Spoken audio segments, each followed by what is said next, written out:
ক্ষতি কৰি আপোনাৰ ডাঙৰ ডাঙৰ গছ ৰাস্তা বন্ধ কৰি দিছে আৰু ঘৰ দুৱাৰ ভাঙিছে বহুত। মৰঙী অঞ্চলৰ গোটেই ঘৰ দুৱাৰ বহুত ধুমুহাই তাণ্ডৱ নৃত্য চলালে।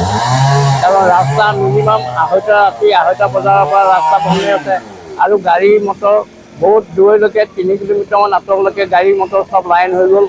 কোনো মটৰ চাইকেলো আনকি একো যাব পৰা নাই। এতিয়া আহি ফৰেষ্টৰ আহি পেলাই ৰাস্তা অকণমান মুকলি কৰিলে যদিও 2 ঘণ্টা 3 ঘণ্টা লাগিব। আৰু মানে লুৰুকিহাট আপোনাৰ হাবিগাঁও আমাৰ এইখন গোটেই গছ চছ ভাঙি কোনোফালে ৰাস্তাই আহিব নোৱাৰা কৰি আছে। সেইকাৰণে মেইন ৰাস্তা একেবাৰে বন্ধ হৈ আপোনাৰ গাড়ী মটৰ লাইন হৈ গ'ল, মানুহৰ জাম হৈ গৈছে।